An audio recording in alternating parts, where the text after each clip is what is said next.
Duck and Percy enjoy their work at the harbor, pulling and pushing cars full of cargo to and from the quay. But one morning, the engines were exhausted. The harbor was busier than ever.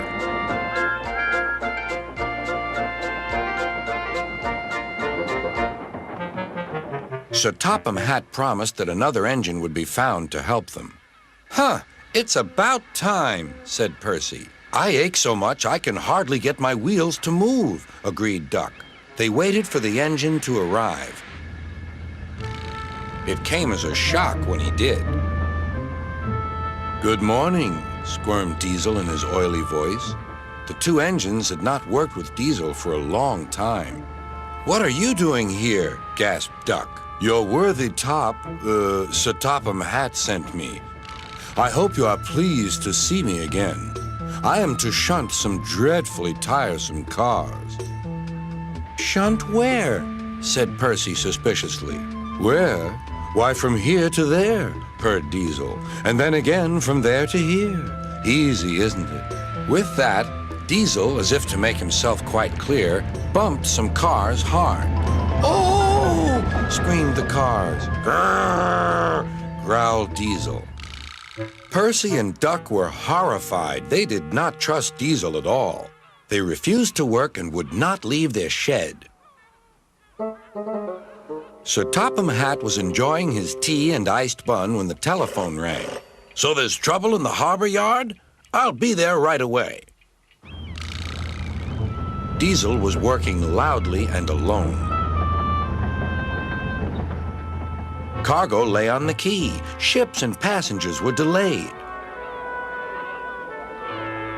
Everyone was complaining about Sir Topham Hatt's railway.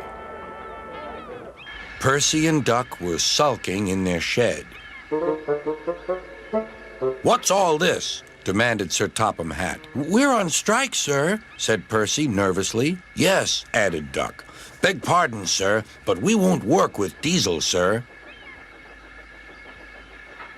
"You said you sent him packing, sir." "I have to give Diesel a second chance," replied Sir Topham Hatt. "I'm trying to help you by bringing Diesel here. Now you must help me. He was the only engine available." Percy and Duck went sadly back to work. Next morning, things were no better. Diesel's driver had not put his brakes on properly, and Diesel started to move. He went bump straight into Percy. "Wake up there, Percy," scowled Diesel. "You have work to do." He didn't even say he was sorry to Percy. Later, Diesel bumped the cars so hard that the loads went everywhere. "What will Sir Topham Hatt say?" gasped Percy. "He won't like it," said Duck. "So who's going to tell him, I wonder? Two goody-goody tattletales like you, I suppose?" Percy and Duck did not want to be tattletales, so they said nothing. Diesel, thinking he could get away with his bad behavior, was ruder than ever. Next day, he was shunting freight cars full of china clay. He banged the cars hard into the buffers, but the buffers weren't secure. The silly cars were sunk. Sir Topham Hatt heard the news. The cars were hoisted safely from the sea, but the clay was lost. Sir Topham Hatt spoke severely to Diesel. "The harbor master has told me everything. Things worked much better here before you arrived. I shall not be inviting you back. Now, Duck and Percy, I hope you won't mind having to handle the work by yourselves again." "Oh, no, sir. Yes, please, sir," replied the engines.